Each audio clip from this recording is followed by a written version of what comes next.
ओम श्री परमात्मा नमः। मैं प्रोफेसर हरि हृदय अवस्थी अपने पूज्य गुरु जी पंडित भगवत शरण शुक्ल जी के साथ गीता प्रेमी योगियों और सब्सक्राइबर व्यूअर्स और आयुष प्रेमी सभी का हार्दिक स्वागत करता हूं। हम लोग गीता का अध्ययन कर रहे हैं उस प्रश्नोत्तरी के माध्यम से। तो आज का जो प्रश्न हमारे साथ में बन रहा है कि छठे अध्याय का 18, 19 और 20वां श्लोक है, जिसके ऊपर एक साधारण सा प्रश्न है कि चित्त की एकाग्रता का स्वरूप व एकाग्रता के नियम क्या हैं।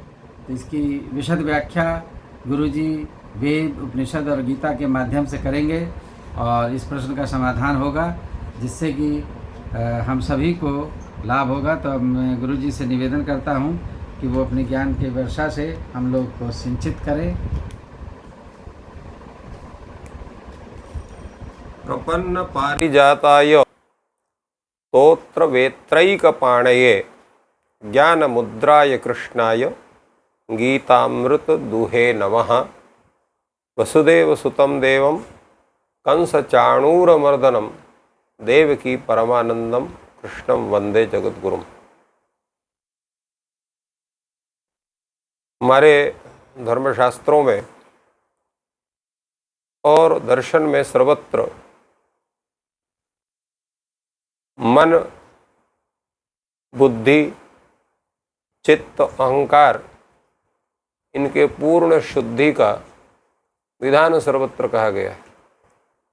और अष्टांग योग के प्रकरण में जहाँ ध्यान योग की व्याख्या होती है, उसमें तो विशेष रूप से चित्त शुद्धि का विचार होता है, क्योंकि जब तक चित्त शुद्ध नहीं होगा, इसी को हम लोग अंतःकरण कहते हैं। अंतःकरण के विषय में पिछले एपिसोड में चर्चा हुई थी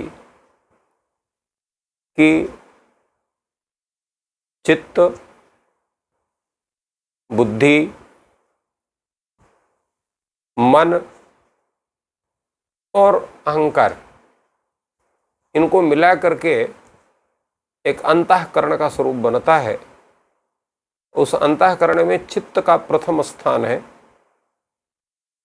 इसलिए चित्त को पूर्ण रूप से नियमित होना चाहिए। चित्त के विषय में चर्चा आई थी कि चित्त का जो स्वरूप है वो सात्विक भी होता है, राजस भी होता है और तामस भी होता है।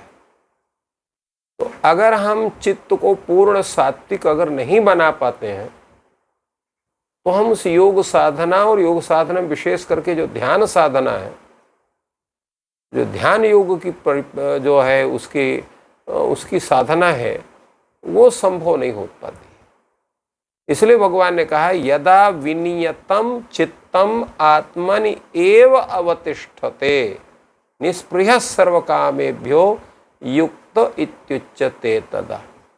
आप उस योगी के स्वरूप को, पूर्ण ध्यान योगी के स्वरूप को आप कैसे प्राप्त करेंगे? उसके लिए भगवान ने कहा कि विनियतम चित्तम आत्मनि एव यदा अवतिष्ठते। विनियतम विशेषेण नियतम, विशेष पूर्ण रूप से, अर्थात उस साधना पूर्वक शास्त्र के नियमानुसार जब उस चित्त की पूर्ण शुद्धि करते हैं। पूर्ण शुद्धि का तात्पर्य क्या हुआ कि पूर्ण रूप से उस चित्त को हम सात्विक बनाते हैं। और जब तक चित्त सात्विक नहीं होगा, तब तक परमात्मा का अहर्निश चिंतन नहीं कर सकता है। जैसे आप दर्पण में अपना मुख देखते हैं, अगर दर्पण में कुछ अगर उसमें मलिनता है तो आपके चेहरे में भी मलिनता दिखाई पड़ेगी।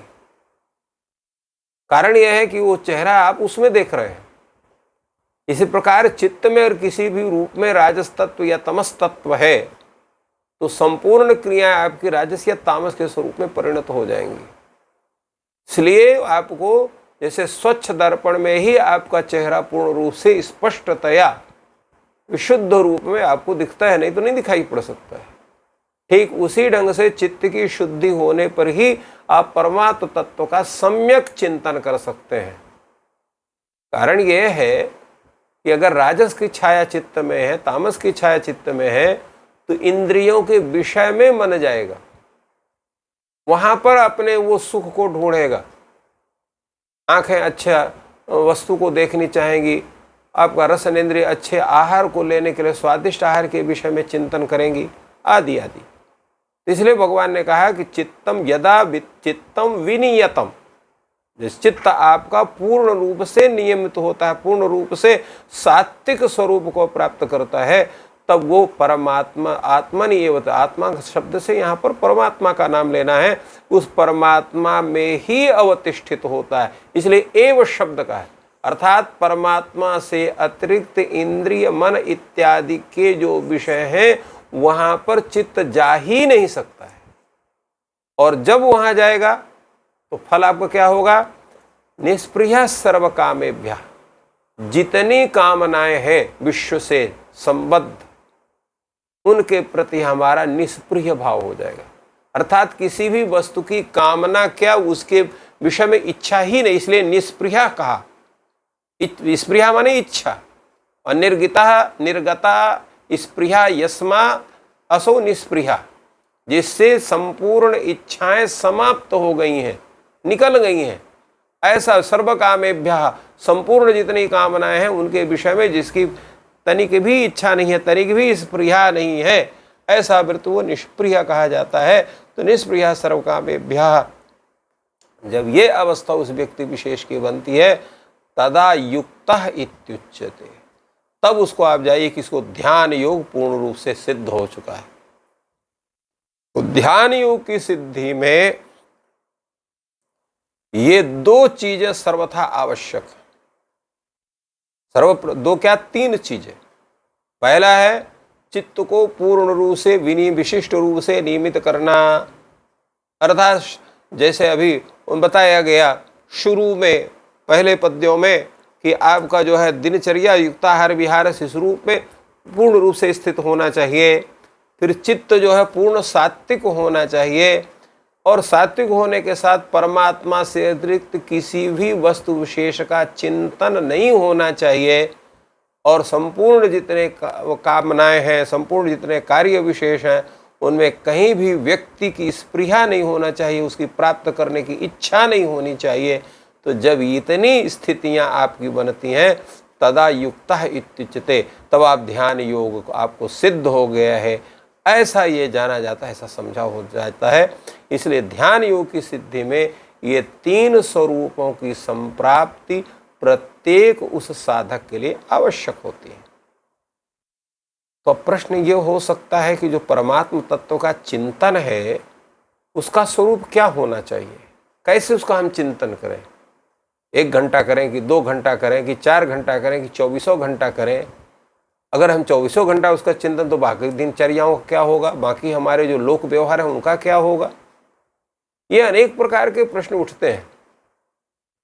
वास्तविकता तो ये है, जैसे हम संपूर्ण कार्य करते हुए श्वास ले लेते हैं, चाहे हम खाते रहें, चाहे पीते रहें, चाहे दौड़ते रहें, चाहे सोते रहें, चाहे नहाते हो, जागते सोते, किसी भी अवस्था में श्वास लेना हम नहीं भूलते।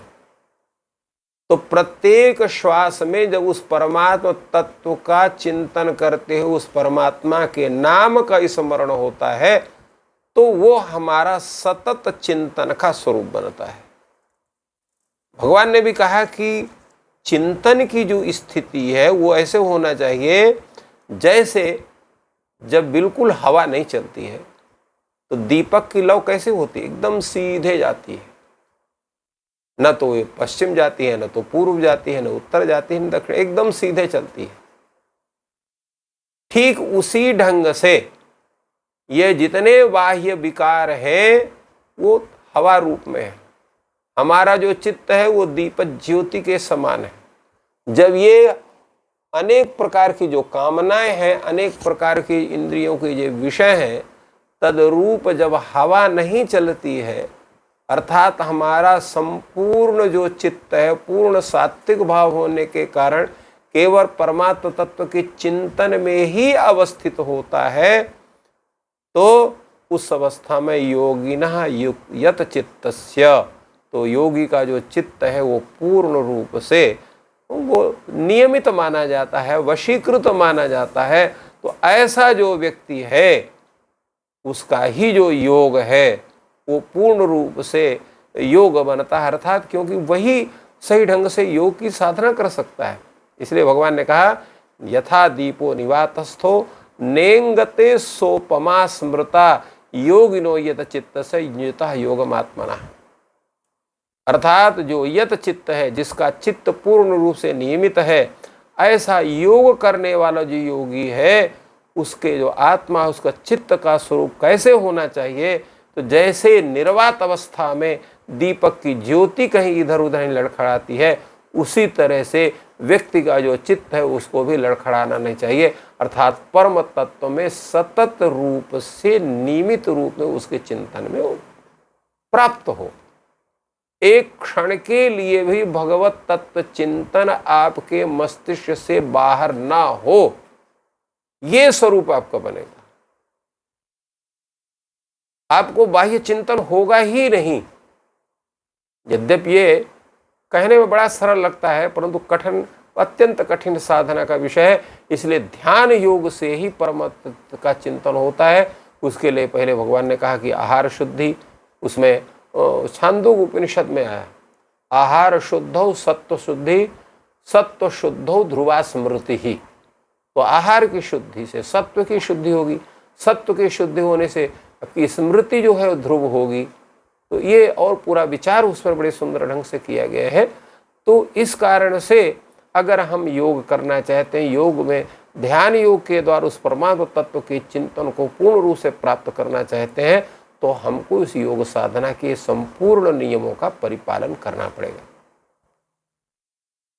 और उसका कारण यह है कि जब हमारा जो चित्त है उस योगाभ्यास से पूर्ण रूप से हमारे बस में हो जाता है, और संसार की जितने भी अवस्थाएं हैं, जितने भी बाह्य विषय हैं, जितने भी इंद्रियों के विषय हैं, उनसे चित्त पूर्ण रूप से स्वतः अलग हो जाता है, अर्थात वहां पर वो चित्त जाता ही नहीं है।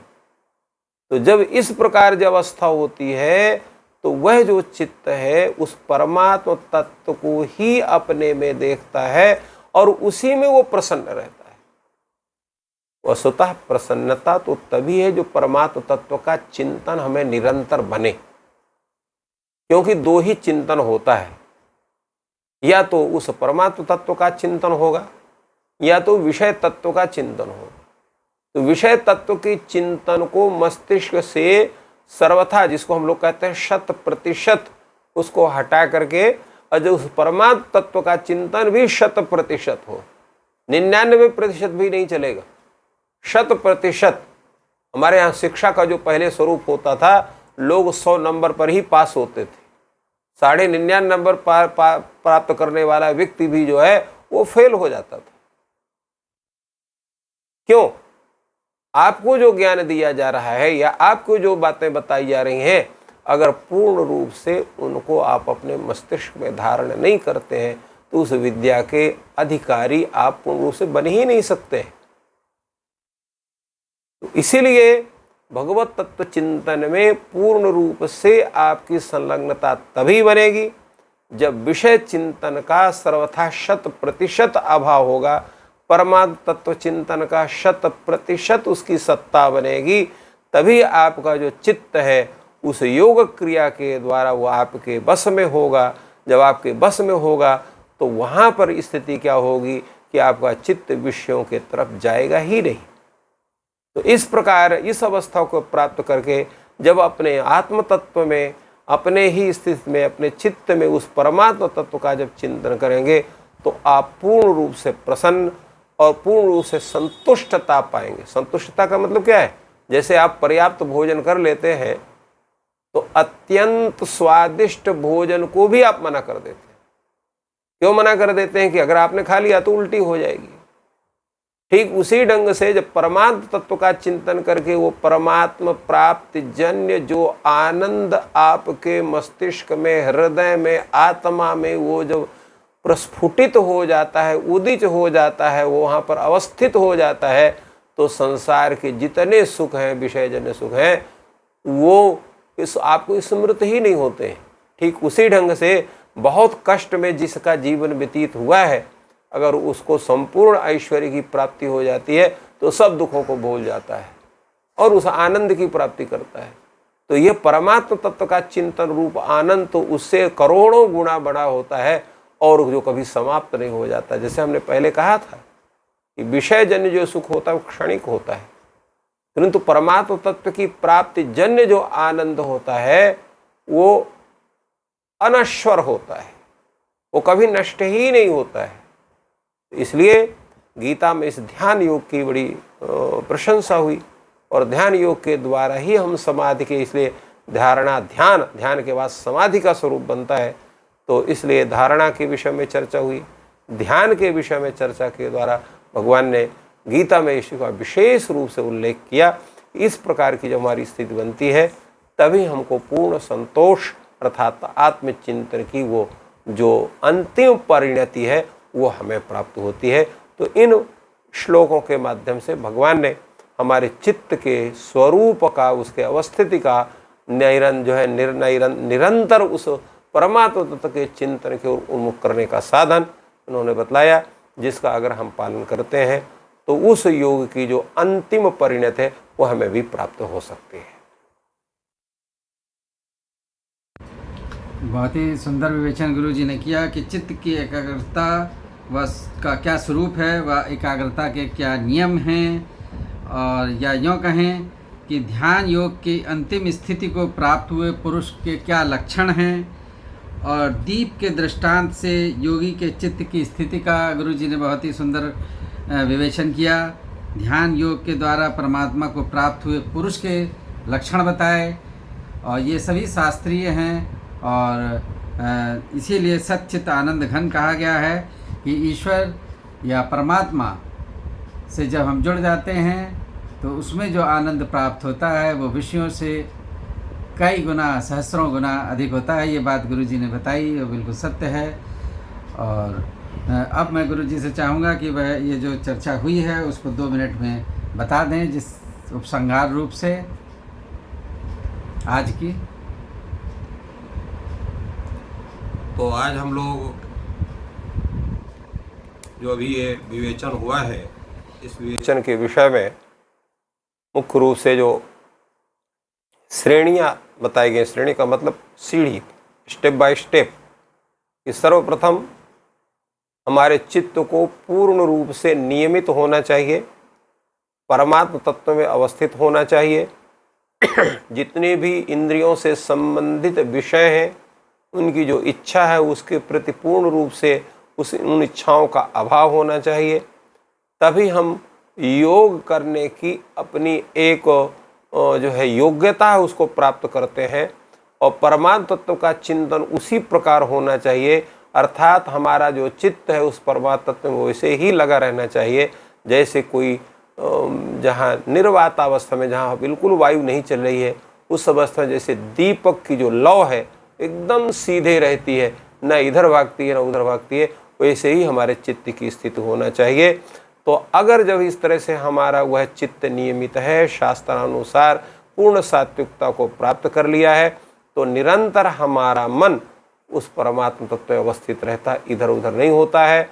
और जब उस योग के सेवन अर्थात ध्यान योग के सेवन के द्वारा हमारा चित्त निरंतर अहरनिश माना रात दिन उस परमात्म तत्व में चिंतन से युक्त होता है और विषयों से पूर्ण रूप से उसका अभाव हो जाता है, तो ऐसी अवस्था में ही जब व्यक्ति अपने ही में अपने उस परमात्म तत्व को देखता है तो पूर्ण संतुष्टि को अर्थात परमानंद को, ब्रह्मानंद को प्राप्त करता है।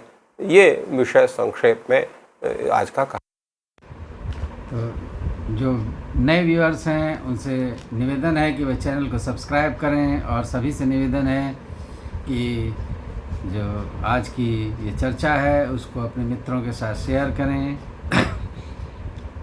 और इस प्रकार हम लोग गुरु जी से जो अनंत ज्ञान है, ब्रह्म का ज्ञान है, और जो सही सही ध्यान योग है या आज उसे हम मेडिटेशन कहते हैं, उसके लाभ, उसकी विधियाँ, उसकी विस्तृत चर्चा ये चल रही है, जो गीता के और वेदों उपनिषद के आधार पर है। ये चर्चा आपको पसंद आ रही है तो कृपया शेयर करें। Thank you all.